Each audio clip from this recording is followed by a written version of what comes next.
Now that the live-action Resident Evil series is finally finished desecrating the franchise, and a new CGI movie is due out sometime this year that sees the return of series favorites Leon, Chris, and Rebecca, I figured now would be a good time to take a look back at the relatively unknown first animated Resident Evil film, Biohazard 4D Executor.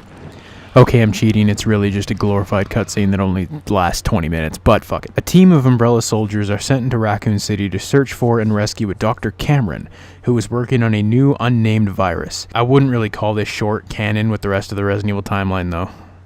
But instead of the doctor, they find a BOW, or bioorganic weapon, hanging out in a supply warehouse. How in the holy hell Robert was not able to see that thing before it killed him is beyond me. I mean, it's pretty hard to miss. It gets blown apart by a grenade, and the team leaves, but shocker, it's not dead. The BOW infects a cockroach, which in turn infects a rat, which then infects a crow that sounds like an eagle for some ungodly reason.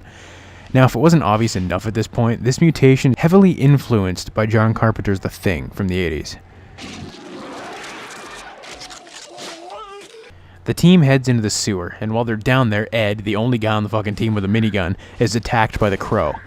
It's a crow, dude. I mean, just grab it and throw it on the ground, swat it, kick it with your shoe, I don't fucking know. Norman gets ripped in half, and mutated Ed chases the team leader Klaus through the sewer.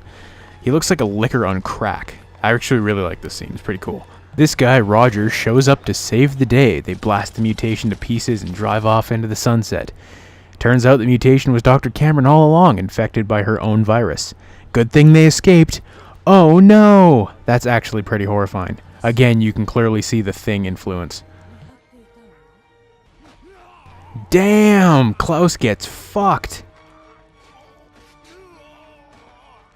Nobody in Resident Evil ever got it that bad. Not even Brad getting mouth fucked by Nemesis was that brutal.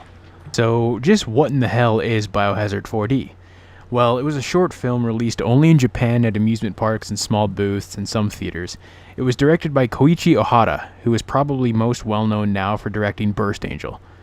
There are other films that do a similar thing, most famously Terminator 2 3D Battle Across Time. Basically, it's a 3D film with chairs that move and blow air on you and all that shit. The locations they showed this thing were actually pretty elaborate. Buildings decked out to look like a warehouse, complete with biohazard barrels with enemies painted on the building.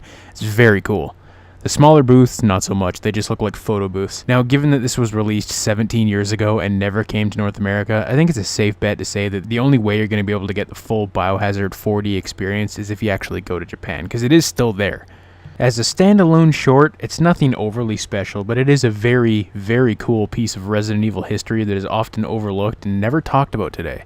So if you have a chance, I would definitely check it out.